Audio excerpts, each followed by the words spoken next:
দ্বিতীয় দিন শেষে ভারত কিন্তু ভালো একটা অবস্থানে আছে। ওয়াটে ইনিংস খেলছে যাইয়া শুভমান গিল ক্যাপ্টেন। ক্যাপ্টেন তো এরকমই হওয়া উচিত। সামনে থেকে নেতৃত্ব দিয়ে কিভাবে দলকে এগিয়ে নেওয়া যায় এটা শুভমান গিলের চেয়ে ভালো আর কেউ জানে না। দেখেন ওয়াটে ইনিংস বললেও ভুল হবে। অবিশ্বাস্য, অবিশ্বাস্য।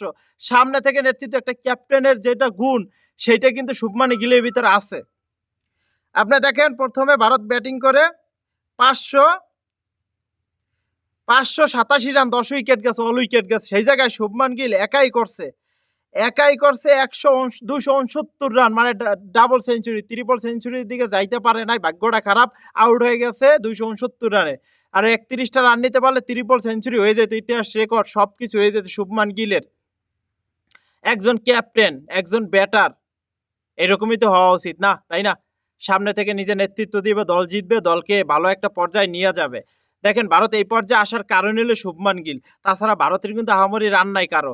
একমাত্র জাসওয়াল করছে 87 রান, সেঞ্চুরি মিস। তারপরে কে এল রাহুল করছে 2 রান, করুণ নায়ার করছে 31 রান এবং শুভমান গিল 269 রান। ওয়াট এ ইনিংস ভাই, ওয়াট এ ইনিংস। তারপর ঋষভ পান্থ 25, আজকে রান করতে পারে না। গত ম্যাচে কিন্তু 2টা সেঞ্চুরি মারছে, পরাপর 2টা সেঞ্চুরি মারছে।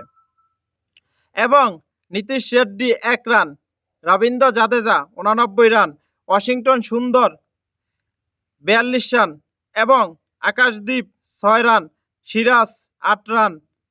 মানে এই দেখেন ভারতের ব্যাটিং এর অবস্থা, একমাত্র এই 3টা ব্যাটসম্যান ছাড়া জাদেজা, জাসওয়াল এবং একাই ক্যাপ্টেন মানে দেখাই দিছে, ক্যাপ্টেন দেখাই দিছে কেন তিনি সেরা একজন ব্যাটসম্যান, কেন তিনি সেরা একজন ক্যাপ্টেন।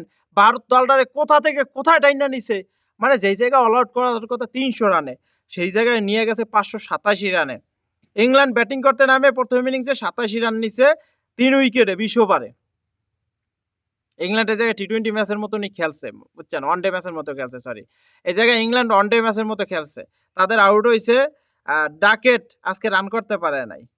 গত ম্যাচে পোপ সেঞ্চুরি করছে, সেও রান করতে পারে নাই। রুট আছে ক্রিজে এবং হারি ব্রুক, এই দুইজন ক্রিজে আছে, 118 রান, একজনে 30 রান। দেখেন ভারতের বলে আকাশদীপ 2 উইকেট এবং মোহাম্মদ সিরাজ 1 উইকেট। এই জায়গায় আজকে বুমরা নাই, জাসপ্রীত বুমরা থাকলে হয়তো এই টেস্ট ম্যাচটা অন্যরকম একটা ফিলিংস হতে পারতো ভারতের জন্য, ভারতীয় দাদাদের জন্য, কিন্তু জাসপ্রীত বুমরা নাই। যাক, দেখার বিষয়, তারপরও দেখার বিষয় কতদূর যেতে পারে এই ইনিংসটা। যেহেতু আপনার মনে করেন এই শুভমান গিলের যে ইনিংসটা ভর করে কি ভারত জিততে পারবে, নাকি সেই আবারও ইংল্যান্ড ঘরের মাটিতে তাদের দাপট দেখায় ম্যাচ জিতবে, সেইটাই দেখার বিষয়। বেস্ট অফ লাক, আর অভিনন্দন শুভমান গিল সামনে থেকে নেতৃত্ব দেওয়ার জন্য। আর আমাদের প্লেয়ারদের এদের কাছ থেকে শেখা উচিত। আমি বরাবরই বলি ভারত টিমটা শক্তিশালী, ভারত টিমটা বিশ্বের নাম্বার 1 টিম। তারা যেভাবে ক্রিকেট খেলে আমরা কিন্তু সেভাবে খেলতে পারি না, তারা যেভাবে ম্যাচ জিতায় আমরা কিন্তু সেভাবে ম্যাচ জিতে দিতে পারি না, তারা যেভাবে খেলে, তাদের প্লেয়াররা যেভাবে পারফরমেন্স করে আমাদের প্লেয়াররা পারে না।